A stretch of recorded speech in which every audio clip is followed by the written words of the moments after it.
நண்பர்களுக்கு வணக்கம். நான் எட்டியப்ப சோழன்.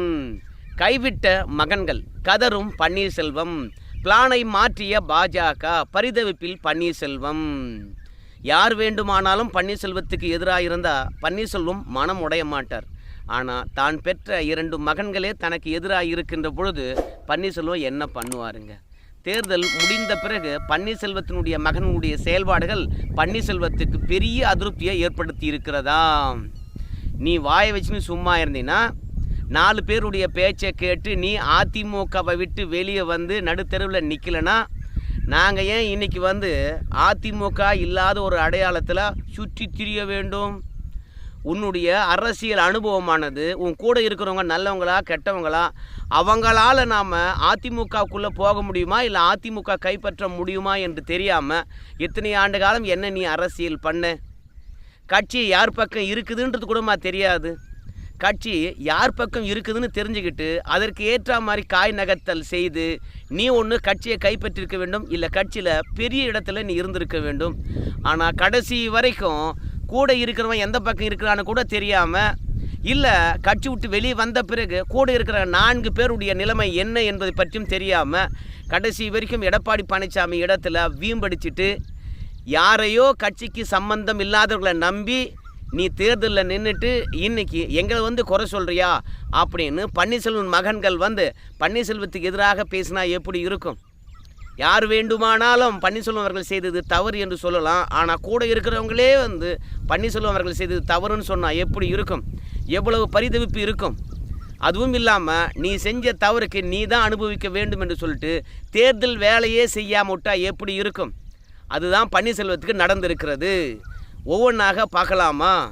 பன்னீர்செல்வத்துடைய அதிருப்தி என்னன்னு கேட்டிங்கன்னா, அவங்க மகன் மீது பன்னீர்செல்வத்துக்கு எதிராக கிட்டத்தட்ட ஒரு 5 ஓபிஎஸ்களை அதிமுக நிறுத்திச்சு. அந்த 5 ஓபிஎஸ்களை அதிமுககாரங்க பிடிச்சு அவங்களுக்கு என்ன பெரிய பணத்தை தந்திருக்க போகிறாங்க? அந்த 5 ஓபிஎஸ்களும் கட்சி கொள்கையில் அப்படியே ஊறி போயிருக்கிறவங்களா? அவங்க என்ன பெரிய படிப்பு படித்தவங்களா? பாமரர்களா? இல்லை பன்னீர்செல்வத்துடைய சமூகத்தை சாராத யாரையாவது ஒருத்தர் கொண்டு நிறுத்திருக்க போகிறாங்களா அதிமுகவில்? அந்த 5 பன்னீர்செல்வத்தை அதிமுகவில் பிடிக்க முடிஞ்சது அந்த 5 பன்னீர்செல்வத்திட்ட பேச்சுவார்த்தை நடத்தி உங்களுக்கு என்ன வேணும், அதிமுக தர்றதை விட நான் அதிகமாக தரேன் அப்படின்னு சொல்லிட்டு அந்த 5 பன்னீர்செல்வத்தை வாபஸ் பெற வச்சிருக்கலாமா பன்னீர்செல்வத்துடைய மகன்கள் முயற்சி எடுத்திருந்தா? ஆனால் பன்னீர்செல்வத்துக்கு எதிராக 5 பன்னீர்செல்வங்கள் போட்டியிடுகின்றார்கள். நாமளும் சுயாட்சி, அவங்களும் சுயாட்சி. கண்டிப்பாக ஒட்டுமொத்த பேரும் ஒரே இடத்துல தான் இடம்பெறுவோம். அது சின்னத்தில் குழப்பத்தை ஏற்படுத்தும். அதனால் முதல்ல இந்த 5 பன்னீர்செல்வத்தை அப்புறப்படுத்தினா நமக்கு அடுத்த கட்ட வெற்றி அப்படின்னு சொல்லிட்டு அந்த 5 பேரையும் பன்னீர்செல்வம் மகன்கள் பார்த்திங்கன்னா தேர்தலில் போட்டியிடாமல் தடுத்து இருக்கணுமா. அப்படி தடுத்து இருந்தாங்கன்னு வச்சுங்களேன், அதுவே அதிமுகவுக்கு பெரிய பின்னடைவாக போயிருக்குமா. தேர்தலில் போட்டியிடுவதற்கு முன்பாகவே பன்னீர்செல்வம் அவர்கள் வெற்றி பெற்று விட்டார். என் பகுதியில் நான் தான் என் கில்லி, எனக்கு எதிராக யாரும் இருக்க மாட்டாங்க, நான் சொன்னால் விலகி போய் விடுவார்கள். பன்னீர்செல்வத்தை தயார் பண்ணிங்களே, அந்த பன்னீர்செல்வங்கள் போட்டிட்டாங்களா பார்த்தீங்களா? அதிமுகவுடைய சதி வேலைகள் எனக்கு எதிராக எடுபடாதியா அப்படின்னு சொல்லிட்டு ஆரம்ப காலத்திலேயே பார்த்தீங்கன்னா பன்னீர்செல்வத்துக்கு ஒரு பாசிட்டிவான சூழ்நிலை உருவாக்கி உளவியல் ரீதியாக ராமநாதபுரம் தொகுதியில் பன்னீர்செல்வத்துக்கு வாக்களிக்கக்கூடிய ஒரு சூழ்நிலையை உருவாக்கியிருக்கலாமா. ஆனால் அவங்க மகன்களை பொறுத்த வரைக்கும் பன்னீர்செல்வம் சொன்ன விஷயத்தையே கோட்டை விட்டுட்டாங்களாம். இந்த தேர்தலெலாம் முடிந்த பிறகு பல கட்சிகள் பார்த்திங்கன்னா பல்வேறுபட்ட நிர்வாகிகளை அழைத்து ஆலோசனை நடத்துகிறாங்க. குறிப்பாக எடப்பாடி பழனிசாமி தேர்தல் முடிந்த பிறகு கட்சி நிர்வாகிகள்லாம் கூப்பிட்டு ஆலோசனை நடத்தினார் சென்னை வட்டாரத்தில். இதே மாதிரி பன்னீர்செல்வத்துடன் இருக்கக்கூடிய மூத்த தலைவர்கள் பன்னீர்செல்வம் அவர்களை கூப்பிட்டு ஏன்னு தேர்தல் எப்படி இருந்ததுன்னு சொல்லிவிட்டு நம்முடைய நிர்வாகிகளை கூப்பிட்டு ஆலோசனை நடத்தலாமா அப்படின்னு சொல்லிட்டு பன்னீர்செல்வத்து இடத்துல அந்த நிர்வாகிகள் கேட்டிருக்கிறாங்க. உடனே பன்னீர்செல்வம் அவர்கள் சொன்னாராம், போட்டிட்டது நான் ஒருத்தர் தான், தேர்தல் எப்படி இருக்குன்னு சொல்லிவிட்டு யாரை கூப்பிட்டு கேட்குறது? அப்படி கேட்டு என்ன பண்ணுறது? தேர்தல் நேரத்தில் வைத்திலிங்கம் நீங்கள் எங்கே போயிருந்தீங்க, மனோஜ் பாண்டியன் எங்கே போயிருந்தீங்க? ஏயா 2 எம்எல்ஏக்கள் இருக்கிறீங்க, அந்த 2 எம்எல்ஏக்கள் பார்த்தீங்கன்னா என் பின்னாடி நின்னீங்களா? எத்தனை தெருவாக போனீங்க, எத்தனை பேர் இடத்துல பிரச்சாரம் பண்ணீங்க? உங்களுடைய தேர்தல் பணி என்பது தேர்தலில் நான் சுற்றுப்பயணம் போகின்ற பொழுதே எனக்கு நல்லா தெரிஞ்சு போச்சு. அப்படி இருக்கும்போது யாரை கூப்பிட்டு ஆலோசனை நடத்துறது அப்படின்னு சொல்லிட்டு பன்னீர்செல்வம் அவர்கள் கேட்டாராம். உடனடியாக மூத்த நிர்வாகிகளை பொறுத்த வரைக்கும் என்ன அண்ணன் பட்டும் படாமல் பேசுகிறாரு, அதுலேயும் கோவப்படுறாரு, இந்த தேர்தலில் வெற்றி பெற மாட்டாரோ அப்படின்னு சொல்லிட்டு எல்லாரும் யோசித்தாங்களாம். சரி, நான் ஒருத்தன் தான் போட்டிகிட்டு இருக்கிறேன், என்ன தேர்தல் பற்றி கூப்பிட்டு கேட்பது அப்படின்ற கேள்விக்கு இல்லைன்னு தமிழ்நாடு முழுவதும் தேர்தல் எப்படி இருந்தது, வெற்றி யாருக்கு சாதகமாக வரும், எடப்பாடிக்கா அல்லது திமுகவுக்கா, நம்ம நிர்வாகிகள் என்ன சொல்கிறாங்க கூப்பிட்டு கேட்கலாம் இல்லையா. நாம் தமிழ்நாடு முழுவதும் போட்டியிடாத காரணத்தினால நிறைய நிர்வாகிகளும் சோர்வடைந்திருக்கிறாங்க. அதனால் இந்த தருணத்தில் கூப்பிட்டு ஒரு கூட்டம் போட்டோம்னா கொஞ்சம் ஆக்டிவாக இருப்பாங்க. பாஜக பொறுத்த வரைக்கும் நமக்கு எவ்வளோ செல்வாக்கு இருக்குது என்பதை தான் பார்ப்பாங்க. நமக்கு செல்வாக்கு குறைஞ்சி போச்சுன்னா நம்மளை டீலில் விட்டு அதிமுக கிட்ட போய் கூட்டணி வச்சுக்குவாங்க. தயவு செய்து அவங்களுக்கு 2026 பெரிய வெற்றியை பெற்றே ஆக வேண்டும் சூழ்நிலையில் இருக்கிறாங்க. ஏன்னா இப்போ நடந்து முடிந்த நாடாளுமன்ற தேர்தலில் அவங்க எதிர்பார்த்த வெற்றி கண்டிப்பாக கிடைக்காதுன்னு நல்லா தெரியும். அதனால் நம்ம நிர்வாகிகளை சோர்வடைய விட்டுறக்கூடாது. அனுதினமும் எடப்பாடி பழனிசாமியை சந்தித்து நம்ம கட்சி நிர்வாகிகள் ஒவ்வொருத்தர போய் சேர்ந்துட்டுருக்காங்க. அதனால் கட்சி நிர்வாகிகளை சுறுசுறுப்பாக வச்சுருப்பாவது எதனா ஒரு பேலஸில் கூப்பிட்டு ஒரு சோத்தை போட்டு எப்படிப்பா தேர்தல் நடந்தது, நம்முடைய கட்சி நிர்வாகிகள் யாருக்குப்பா வாக்களிச்சிங்க அப்படின்னு கேட்கலாம்னே அப்படின்னு நினச்சிக்கிட்டு தான் பன்னீர்செல்வத்துக்கிட்ட போய் கேட்டாங்களாம். ஆனால் பன்னீர்செல்வம் பொறுத்த வரைக்கும் யாருமே ஒழுங்காக தேர்தல் பணி ஆற்றாத காரணத்தினால அவர் கோபத்தில் போட்டிட்டதே நான் ஒருத்தர் தான். யார்கிட்ட போய் தேர்தல் எப்படி நடந்ததுன்னு கேட்குறது, போங்கயா வாயை மூடிக்கிட்டு அப்படின்னு சொல்லிட்டு அவர் போயிட்டாராம்.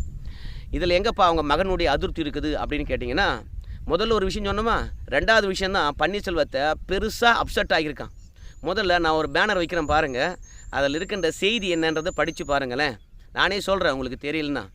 அந்த செய்தி என்ன சொல்லுதுன்னு கேட்டிங்கன்னா, எவ்வளவு தான் செலவு பண்ணாலும் சரி பன்னீர்செல்வம் அவர்கள் ராமநாதபுரம் நாடாளுமன்ற தொகுதியில் வெற்றி பெற மாட்டாராம். அவங்க மகன்களுக்கு கிடைத்த ரிப்போர்ட்டின் அடிப்படையில் பன்னீர்செல்வம் அவர்கள் கட்டுக்கட்டாக பணம் கொடுத்தாராம். வெற்றியை விலை கொடுத்து தான் வாங்க முடியும், எவனும் இந்த காலத்தில் சும்மா ஓட்டு போட மாட்டான். தேனியில் பார்த்திங்கன்னா 2019 நாம் எப்படி வெற்றி பெற்றோம் என்று நமக்கு நன்றாக தெரியும். அதிமுக தமிழகம் முழுவதும் தந்த காசை விட பல மடங்கு இறைச்சதுனால தான் தேனியில் நம்ம வெற்றி பெற்றோம். அது உனக்கு தெரியுமோ தெரியாதோ, ஆனால் இப்போ நான் பணம் தரேன், நீ ஒட்டு மொத்தமாக கொண்டு போய் கட்சி நிர்வாகிகிட்ட இறக்கு அப்படின்னு சொல்லிட்டு பன்னீர்செல்வம் மகன்கள்கிட்ட பன்னீர்செல்வம் அவர்கள் பார்த்திங்கன்னா ஒரு குறிப்பிட்ட தொகையை கொண்டு போய் கொடுத்தாங்களாம்.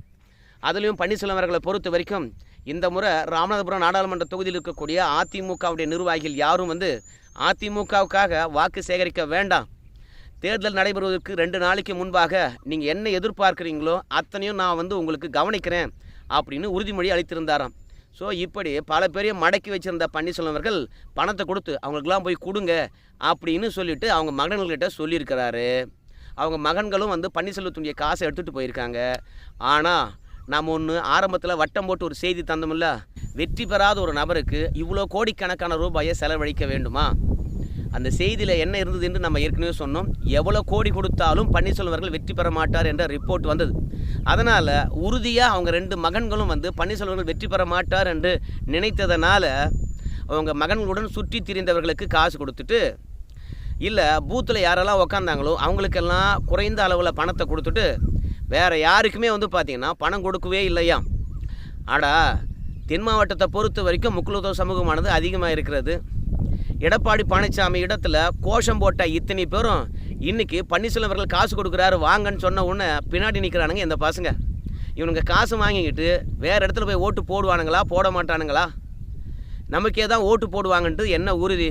அதனால் நம்ம அப்பா பேசி வச்சுருக்கின்ற எந்த ஏஜென்ட்டுக்கும் நம்ம பணம் தர தேவையில்லை, அப்படியே கொடுத்தாலும் வெற்றி பெற மாட்டாங்கன்னு அல்லவா ரிப்போர்ட் வந்திருக்குது அப்படின்னு சொல்லிவிட்டு கொடுத்த பணத்தை முழுசாக கொண்டு போய் சேர்க்கலையாம். இதுவே பன்னீர்செல்வத்துக்கு பெரிய அதிருப்தியாம். அதுவும் இல்லாமல் என்னையா பல பேருக்கு பணம் போய் சேரலன்னு சொல்கிறாங்க, என்ன பண்ணிகிட்டு இருந்தீங்க அப்படின்னு சொல்லிட்டு கூப்பிட்டு கேட்டாராம் பன்னீர்செல்வம் அவர்கள். அவங்க மகன்களை பொறுத்த வரைக்கும் ஒரே ஒரு விஷயத்தை தான் சொன்னாங்களாம், எங்ககிட்ட பணம் இல்லை அப்படின்னு சொன்னாங்களாம். நான் கொடுத்த பணம் எங்கடா தம்பிகளா அப்படின்னு கேட்டாங்களாம். நீ கொடுத்த பணத்தை எல்லாருக்கும் கொடுத்துட்டோம் அப்படின்னு சொல்லிட்டாங்களாம். ஸோ வெற்றி பெற்றால்தான் அரசியல் வாழ்வு, வெற்றி பெறவில்லை என்றால் யாருமே கண்டுக்க மாட்டாங்க. அதனால் பன்னீர்செல்வம் வெற்றி பெற்றால் தான் பன்னீர்செல்வம் மகன்களுக்கும் பார்த்திங்கன்னா அரசியல் வாழ்வு. இதையெல்லாம் புரிந்து கொள்ளாமல் தான் கொடுத்த பணத்தையும் நிர்வாகிகள்கிட்ட கொடுக்காம, அதுவும் இல்லாமல் வாக்காளர்களுக்கு தம்பிகளா நீங்கள் பணம் வச்சுருக்கீங்களா அதிலிருந்து பாதி பகுதியை கொடுங்கடா அப்போ தான் வெற்றி பெறுவோம் என்று சொல்லுகின்ற போது எங்ககிட்ட பணம் இல்லை அப்படின்னு கைவிரித்து விட்டார்களாம். என்ன தான் கோடி கோடியாக சம்பாரித்து கொடுத்து மகன்களை கௌரவமான அந்தஸ்தில் வச்சுருந்தாலும் தந்தையினுடைய கடைசி நேர கஷ்டத்துக்கு பணம் கொடுக்காதது பன்னீர்செல்வத்தை பெரிய மன அழுத்தத்துக்கு உள்ளாக்கி இருக்கிறதா. அதனால் இன்றைக்கி பரிதவித்து கொண்டு இருக்கின்றாராம். இப்படி மகன்கள் கைவிட கட்சி நிர்வாகிகள் விலகி நிற்க இந்த தருணத்தில் மோடியை மட்டுமே நம்பி தேர்தல் நின்ன பன்னீர்செல்வத்துக்கு பாஜகவும் தன்னுடைய பிளானை மாற்றியிருக்கதான். அப்படி என்ன பிளானை மாற்றிருக்குது அப்படின்னு கொஞ்சம் நினச்சி பார்க்கின்ற போது முதல்ல பன்னீர்செல்வம் அவர்கள் எத்தனை வழக்கு இருக்குது இன்னும் அதிமுக வழக்கு அப்படின்னு கேட்டாங்களாம். இன்னும் 2 வழக்குகள் இருக்குது. அதில் பிரதானமாக அதிமுக யாருக்கு சொந்தம் என்ற வழக்கு உரிமையியல் நீதிமன்றத்தில் இருக்குது அப்படின்னு சொன்னாங்களாம். கவலைப்படாதீங்க, அந்த வழக்கில் உங்களுக்கு கண்டிப்பாக ஒரு நிவாரணத்தை பெற்று தந்து விடுகின்றோம். அந்த நிவாரணத்தின் மூலமாக நீங்கள் அதிமுகக்குள்ளே போயிடலாம் அப்படின்னு சொன்னாங்களாம். நீங்கள் வெற்றி பெற்று விடுங்க, அமைச்சராகிடுங்க, அதிமுக விட்டே வந்துடலாம். நீங்கள் அமைச்சர் ஆகிட்டீங்கன்னு வச்சுங்களேன், சுயாட்சி சின்னத்தில் தான் நிற்கிறீங்க, பாஜகவில் இணைந்து விடலாம், நீங்கள் இழந்த அரசியலும் அந்தஸ்தையும் பெற்று விடலாம் அப்படின்னு பாஜக உறுதியளித்ததாம். ஆனால் பன்னீர்செல்வம் அவர்கள் பாஜக கிட்ட போட்ட ஒப்பந்தம் என்னன்னு கேட்டிங்கன்னா, நான் அதிமுகக்குள்ளே போயிடணும், அதாவது எனக்கு அதிமுகவில் பெரிய பதவி கிடைக்கதோ இல்லையோ ஆனால் நான் அதிமுகக்குள்ளே போயிடணும் அப்படின்னு பன்னீர்செல்வம் கேட்டாராம். கண்டிப்பாக சேர்த்து விட்டுறோம் அப்படின்னு சொன்னாங்களாம். இல்லைனா வெற்றி பெற்றால் எனக்கு அதிமுக கட்சியை கைப்பற்றி தந்து விட வேண்டும் அப்படின்னு சொன்னாங்களாம். இது 2ம் சாத்தியமாகவில்லை என்றால் 3வதாக மத்திய அமைச்சர் பதவி எனக்கு தாங்க அப்படின்னு 3வது ஆப்ஷனாகத்தான் மத்திய அமைச்சர் பதவியை பன்னீர்செல்வம் அவர்கள் வச்சிருந்தாராம். ஆனால் இப்போ பாஜக பொறுத்த வரைக்கும் இப்போ நடந்து முடிந்திருக்கின்ற நாடாளுமன்ற தேர்தலில் பெரிய வெற்றியோ பெரிய வாக்கு சதவீதமோ தனக்கு கிடைக்காது என்பது ரிப்போர்ட் போயிருக்குதான். அதனால் மீண்டும் அதிமுக தயவு தான் பாஜகவுக்கு வேண்டுமாம். அதனால் அதிமுக இடத்துல கூட்டணி தான் பேசுவாங்களாம் 2026க்காக. நம்ம எடப்பாடி பழனிசாமி தான் முதலமைச்சர் என்று முன்னிறுத்தி கூட்டணியானது முடிவாகுமா. அந்த கூட்டணி முடிவானால் பாஜக கூட்டணிக்குள்ளே டிடிவி தினகரனும் பன்னீர்செல்வம் அவர்களும் வருவார்களாம். தனி அணியாகத்தான் செயல்பட வேண்டுமாம். இந்த டீலிங்க்கு ஒத்துக்கிட்டா ஓகே, அதிமுகவாக இருக்குமா. இல்லைன்னு வச்சுங்களேன், அதிமுகவுக்குள்ள 2 பிரிவுகள் இருக்குன்னு உங்கள் எல்லாருக்குமே தெரியும். ஒன்று பாஜகவுக்கு ஆதரவான பிரிவு, இன்னொன்று பாஜகவுக்கு எதிரான பிரிவு. லேட்டஸ்ட்டாக எடப்பாடி பழனிசாமி அவங்க அலுவலகத்தில் ஒரு ஆலோசனை கூட்டம் கூட நடத்தினார். அந்த ஆலோசனை கூட்டத்தில் அண்ணாமலைக்கு ஆதரவாக கருத்து கூட தெரிவித்திருந்தார்கள் என்ற செய்தியானது வெளியே வந்தது. அண்ணாமலை மாதிரி மிகப்பெரிய ஒரு அரசியலை செய்யணும், அதிரடியான அரசியலாக இருக்கணும், அது திமுகவுக்கு எதிராக இருக்கணும் அப்படின்னு சொல்லும்போது, அந்த எல்லாம் அரசியலுக்கு எவ்வளோ நாள் ஆச்சு, அந்த ஆளை பற்றியெல்லாம் முக்கியத்துவம் கொடுத்து பேச வேண்டிய சூழ்நிலையா இது, நம்ம கட்சியை பற்றி பேசியா அப்படின்னு சொல்லிட்டு அவனை என்ன கூட ஒப்பிட்டு பேசுகிற, நீயே அவனுக்கு சமம் கிடையாது, அவனை மாதிரி நீ அரசியல் பண்ண, நீ அதிமுகவில் எழுந்து வாயன், இன்னொருத்தனை பற்றி பேசிட்டு இருக்க அப்படின்னு சொல்லிவிட்டு அதிமுகக்குள்ளே பாஜகவுக்கு ஆதரவானவர்களும் இருக்காங்க, அண்ணாமலைக்கு ஆதரவானவர்களும் இருக்காங்க, அதனை தாண்டி பாஜக எதிர்ப்பாளர்களும் அதிமுகவில் இருக்கிறாங்க. அதனால் ஒத்து வந்தால் அதிமுக ஒன்றா இருக்கும், இல்லைன்னா பாஜக அதிமுக உடைக்கும் அப்படின்ற பிளானில் தான் இப்போ பாஜக இருக்குதான். அப்படி உடைக்கப்பட்ட அதிமுகவுக்கு பன்னீர்செல்வத்தை தலைவராக்குறோம், அதன் மூலமாக 2026 அண்ணாமலையை முதலமைச்சராக முன்னிறுத்தி நாம் தேர்தலை சந்திப்போம் அப்படின்னு பிளான் பியை இப்போ போட்டிருக்காங்களாம். அதனால் அதிமுக இடத்துல மீண்டும் கூட்டணிக்காக கதவுகளை திறந்து வைத்திருக்குது பாஜக. இப்போ பன்னீர்செல்வத்தை பொறுத்த வரைக்கும் நான் இப்போ அதிமுகக்குள்ளே போகவே முடியாதா, இதோட தனி அணிதானா. ஏன்னா பன்னீர்செல்வம் அவர்களை பொறுத்த வரைக்கும் அதிமுகக்குள்ளே போயிட்டார்னு வச்சுங்களேன், அவருக்கென்று அவங்க ஒரு செல்வாக்கு கண்டிப்பாக கூடி போயிடும்.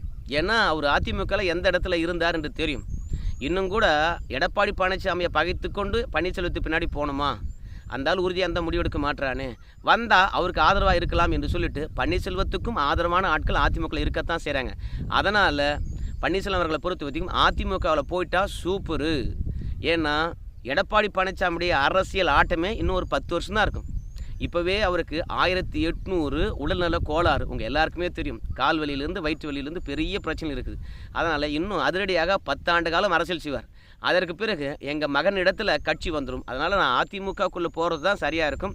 அதனால் பதவி இருக்கோ இல்லையோ சாதாரண தொண்டனாக சேர்த்து விட வேண்டும் என்பது தான் பன்னீர்செல்வத்தின் ஆசை. ஆனால் மீண்டும் கூட்டணி கணக்குகள் பாஜக கையில் எடுத்திருப்பதனால அதிமுகக்குள்ளே பன்னீர்செல்வம் போவது அரிதிலும் அரிதாக மாறிப்போச்சு.